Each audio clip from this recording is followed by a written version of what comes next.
Ink therapy, ink therapy, ink therapy, ink therapy.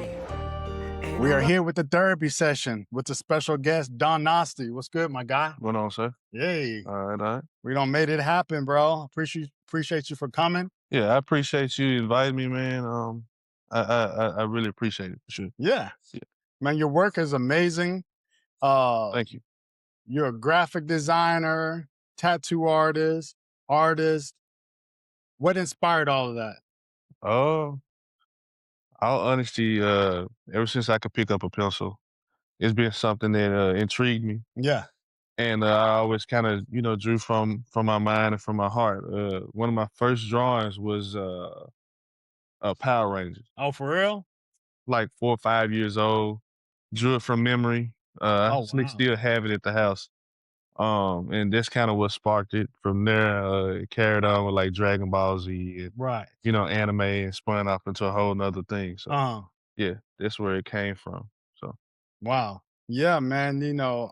Those cartoons, man. I started drawing with Teenage Mutant Ninja Turtles. okay, That okay, was my thing, okay. I could draw them from off the top of the head, Yeah, but, I get that from starting early on. Same with me, man, I started early, and I yeah, think that matters. I think that matters, being able to draw, yeah, especially with the tattoo industry. yeah, yeah. It sparks a creativity that you can't find anywhere else, and everyone has their own little niche of what they kind of create. You know what I mean? It's almost kind of to the point to where if you do see a piece of mine, you're like, okay, that's a done piece. Yeah, Like it's kind of unmistakable. it is. Um, so yeah, Yeah, and, talking about that, creating your style, mm, having, like, that niche character. One that stands out to me most about your work is the black girl with the stormtrooper helmet. That's really captivating. That definitely left a lasting impression on me. And like you said, every time I see that one or see some type of character, I know that's your piece. Yeah. So how did that come to life? all honesty, it was me kind of merging the culture. Cause I was like, all right, I want to kind of create some characters, from my world or from my mind rather. And at the time I was like, okay, MJ, Michael Jordan, he was the GOAT for me in my time frame. Right. Born in '87. So I put on a Michael Jordan jersey and I put on the Stormtrooper helmet, but I was like, I wanted to give it some flavor. So I changed it to a magenta color, which was a color that I used a lot in my work. Yeah. And from there it just kind of spun into its own deal. Yeah, that's how she came about, Keisha Trooper. Keisha Trooper. I was Yeah. wondering if she had a name. Yeah, for Keisha sure. Trooper. Yeah, Keisha Trooper. And she's kind of been in my rotation for about I say a good 10 years now. Yeah. Yeah, so just kind of been picking away at her, evolving her and developing her. Uh, yeah, I like it. I like it. And she has like a lightsaber sword. yeah. That's cool. So the lightsaber sword actually, it doesn't work like it does, but it don't. It's her soul energy, and it's almost like I said, it's similar to Star Wars, but it's much more like far as Dragon Ball Z, like Mhm. when they power up, you see that Yeah. energy X, Y, and Z. And it's what the element I kind of wanted to give. So when she powers up, the energy kind of crack through her face and all that stuff, kind of similar to how vines come up through a tree. And I wanted it to kind of flow into the lightsaber. Nice. So yeah, that's kind of where she draws her energy from and all that stuff. I like that. That's cool. Yeah. That's really cool. So, what got you into tattooing? What got me into tattooing? Crazy. When I got back from Iraq, 2010, didn't know what I wanted to do. At the time, I had just lost my uncle, who was, very, very inspiring to me. I kind of was down in the dumps about a lot of different things going on, but like I said, I didn't know what I wanted to do No. professionally. I'll never forget it. Maya Bailey and the whole like City of Ink deal that he has going on there, like it was highly inspiring. Yeah. The DVD I actually got because they were pushing it at the time was called Color Outside the Lines. And I mean, it put a battery in my bag, dude. Yeah. So much so to where I started getting back into drawing even more, and I started seeking out, okay, how can I become a tattoo artist? Yeah. And I suck out a lot of different spots, a lot of different people, which landed me in Royal Flush for a time, and then from there, I ended up linking up with Ty Henderson, the Viper. He's based out of Baton Rouge, dope artist, like top tier. If I was to rank him, dude, I would put him like top top 5 in the world type Oh, deal. wow. Yeah, he's like my sensei for sure. So yeah, I've studied up under him, and all the way up until now. So yeah. So you did an apprenticeship here in Memphis or in Baton Rouge? So it was here in Memphis, Okay. Royal Flush. Then I had a secondary in Baton Rouge, No, where I went up. I would commute back and forth and go there, that's and cool. learn and be up under him and all that good jazz. Nice. So you do a lot of traveling. Yeah. And are you tattooing while you're traveling or a little bit of the art or what's the purpose behind the traveling? So it's a good mixture of things. My wife and I, being that we are from the military, we like to travel. If it's art wise, I always kind of check around and see if I can set myself up like, hey, is there anywhere that I feel like I have a market out here? Like Mhm. for example, we went to Japan 2022, Japan and South Korea, and specifically, I was just like, okay, I have to go to the at least one art museum while I'm here, and I have to visit a tattoo shop while I'm here. And just the experience of those two different things, you see how the culture there is so different Yeah. from our culture here, all the way down to how they run things, dude. It's definitely a joke, Yeah. seeing things for me. I like how you're putting it. Like when you're traveling, you're setting yourself up for like other opportunities. Of course, you're going like traveling to see the country and experience that. But, as an artist, as an entrepreneur, you have to keep that in the forefront because, like, there's opportunities there and you have to seek them out. And Right, you don't get opportunities all the time to be in Japan or like South Korea. right, Yeah. right. A lot of times, it's a once in a lifetime deal, and a lot of times, just coming from where I come from here in the city. A lot of folks don't know how to kind of go about. All right, I want to go to Japan. How do I go? Right. Fortunately, I'm blessed to be able to kind of have a wife who knows how to budget. A budget is important. So, if I say, hey, babe, I want to go to London or I want to do this or that, we kind of start planning our budget out for there, Mm. and we get it done. You know what I Yeah. mean? So yeah, So having a partner that understands your passions and is helping you, how important is that to you? it's very important. It's very important. You have to have a partner who in some cases blindly believe in you. You know what I Mhm. mean? And if you don't, then it kind of becomes a deal where it can put a rift. You know what I mean? Yeah. So yeah, I can say I'm blessed to have a partner that blindly believes in me Yeah. and what I do. So yeah. And that allows you to be the best person you can be because, someone's believing in what you're doing and Right, pushing you, right. not a naysayer. Or, when sometimes people act like they believe in you, Hmm. but you know that they're just like this trying to blow your head up, but Hmm. there's no real 100% real passion of what they believe in for you. Right, So it's like false. right, right, right, right. But like when someone really, really believes in you, Hmm. that gives that encouragement to like push you to the next level. Right. It's only a hand in life. There's only a handful of people that really can put that battery in your back Hmm. and give you the green light if they like, hey, love what you're doing. Be it your mom, father, Yeah. wife or partner, what have you. Everyone else outside of it is just noise. You can block that out. Yeah. For me, I'm a PK. I'm a preacher's kid. Okay. So you can imagine, Southern preacher kid. They kind of like, hey, we don't believe in tattoos. You know what I Yeah. mean? Just church period. A lot of time, it's kind of been a stigma. One thing that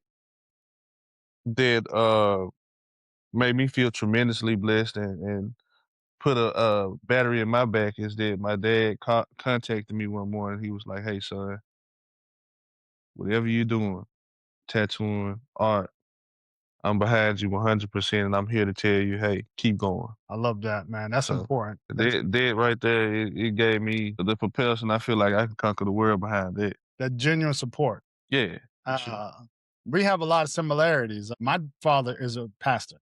Yeah, okay, Yeah. And okay.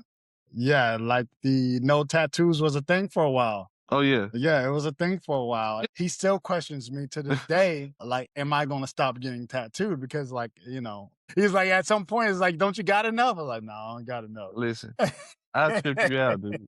My mom has tattoos. Oh wow. Yeah, That's cool. yeah. My mom has tattoos, and my grandmother, the matriarch of the family, she's gotten tattoos from me, and she still wants more to Oh this wow, day. yeah. Yeah, my grandmother's in her 80s, and she's like, "Hey, I want another one Yeah.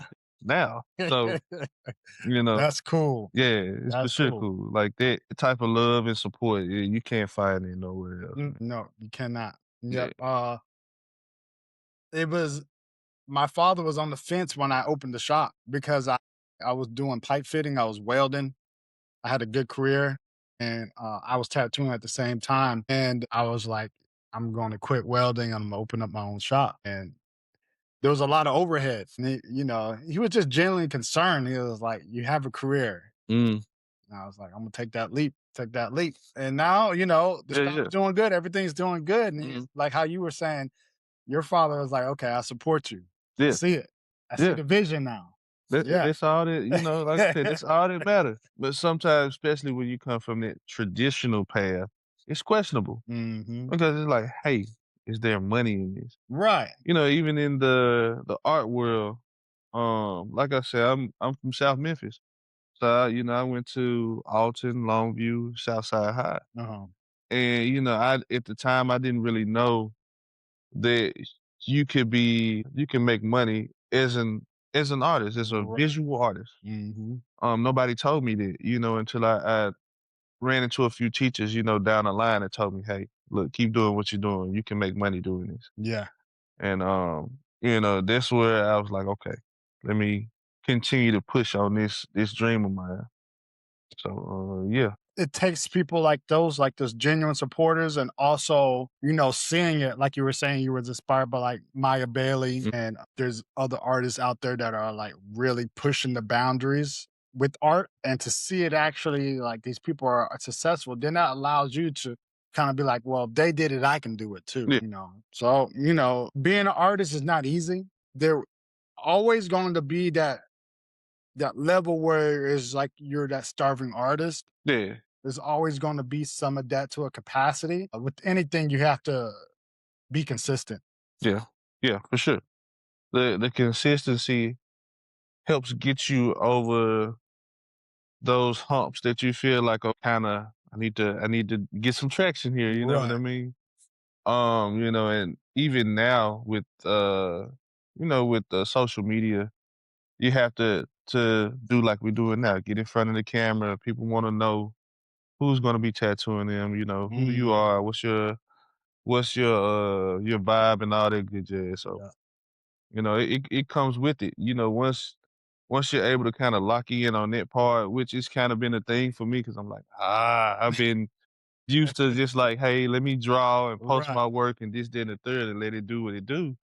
And now it's a deal where it's like, okay, people want to know who you are now. Yeah. They want to see your face. They want to hear your story. They want to hear your voice. Yeah, yeah, Um, I had seen one reel that you made. I think it was one of your people that purchased one of your artworks, okay, and yeah, it was a Keisha Trooper, yeah, yeah, yeah. and she put it in her house, and she was talking like a backstory of how she got it and everything. Oh yeah, I thought that was really cool. yeah, for sure. Like it was, I ain't gonna lie, it was surreal. That was shout out to Amanda Seals, dope actress, dope person, dope humanitarian. Man, she was down here, just on some other business.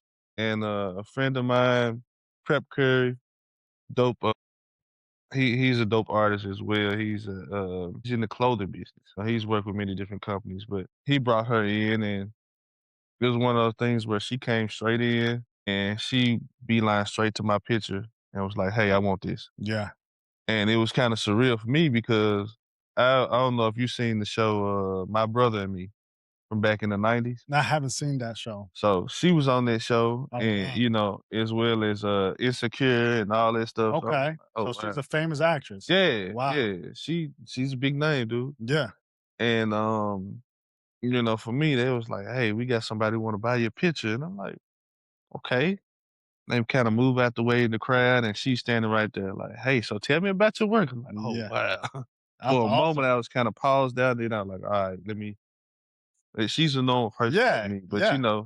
she's been places, Mm, So yeah, it was definitely an experience for me to be able to sell that piece to her. that's cool. And that's the beauty of what social media is doing for artists is that promo for their work to get eyes and to get it seen. Do you use it for your tattoos as well? Yeah, yeah, I do. Funny story though is my I built my following off of my sketching and my, just my regular visual artwork. Back in the 2010s, 2015s and all this stuff, I dealt a lot with Copic markers and the pens and all that stuff. And that's kind of where I got the big following from. Right. And man, I started posting my tattoo work when I first started tattooing. And man, I had somebody inbox me like, "Hey, I'm following you for your drawing, for your artwork, dude, not tattoos." I'm like, "What?" So, it Wow. integrating that with it was just like I kind of tripped out to myself, like, "Oh, okay, well, I just got to keep working at what I'm Yeah. doing, and I'll post some more." But yeah, to see how the algorithm works and all this stuff, like I said, you can get burnt out on it too. You can. You They can. don't tell you about the burnout. Yeah. It's a real thing. And you got the haters. You're gonna Oh, have people that gonna try to tell you what to do. And like I was saying, being consistent, you know. uh, I think the people that appreciate the artwork will appreciate the tattoos just as yeah, much because for sure. both of them are the same. For sure, because on the contrary, I've had people travel as far as Seattle or California to come get a tattoo from me, Nice. Yeah. traveling from across the US and God knows where else to come get a piece from me just because it's a Don Nosti piece, you know what I Right. mean? So Yeah. on the flip side, it's inspiring too when Yeah. those people come through the door and say, "Hey, I came all the way from here just to get some work from you." So That's really yeah. inspiring. And that's like I say, the beauty of social media. I feel very passionate about promoting on social media because it's free marketing. It's Yeah. free marketing and it's the best way to promote your brand or promote what you're doing so Mhm. people can see it and come support your business. Right, right. So, for those that are interested in being an artist or tattoo artist or getting into the industry, what are some like words of wisdom that you can provide? I would say first off, make sure you draw every day. Make sure that's something that you really love to do because that's what you're gonna be doing for the most part. Outside of that, I would say, man, get you a portfolio together of some of your strongest pieces, and find somebody who your work, you admire their work. Some tattoo artists that you're like, hey, I really love their work, man. I would go get a piece from them. Yeah, that's true. That's how I did it. When I got a piece from a Ty Henderson. And, most artists are gonna be able to kinda recognize he has a passion for, this or that. Yeah, And, it'll expound off of there. But you gotta have a passion for it for sure. It gotta have a can passion be for it. warm or cold. If you warm or cold, tattooing is gonna spit you out. For sure. But Very you true. gotta be on it. Very true. And you're talking about the burnout. You can get burnout of tattooing. Yeah, for sure. A lot of people look at us and like, oh, they got the coolest job ever. But like you're saying, we're literally drawing and doing this every single day. And you're Every not single day. necessarily doing what you want to tattoo every day either. Exactly. So Exactly. It's a service industry. yeah, for sure. So about 90% of this job is like you're providing a service to people, and that could be draining. I love dealing with people, but then sometimes I do need to, you know, get away Yeah, yeah, yeah, yeah. and get my battery back up. You Right, know what right, I right, mean? right. But overall, like it can be very draining. You have Mhm, to understand that. mhm. You have to understand that. And like you're saying, like working with somebody that kind of introduces you to that, because sometimes people are like working from like a small private studio and they don't have any interaction with people for like a year or two. Mm. And then like they like, oh, I want to go work at a shop. And then you go to a shop. And it's whoa, hey, hey. So yeah, expounding on it, dude, is yeah, if you're not used to the shop dynamic, it can definitely be a shocker Mhm. to you to be implanted back into that type of space. On the private studio, you kind of able to just focus on you, client, and whatever you got going on. Right. You know, and a shop, which is not a bad thing because iron sharpens iron. You know, Mhm. if you're around other good artists, you're gonna naturally get better. You know, you learning things and just building camaraderie with people. Period. Right. Um, but it can definitely be a shocker. It can. Yeah. It So can. Well, Don, thank you so much for pulling up, man. yes, sir. Very knowledgeable. Like to thank everybody for tuning in. This is all about the art and the hustle. And if you're interested in getting therapy, make sure that you subscribe and to share this with anybody else that's interested in therapy. Thanks for listening and watching. Peace.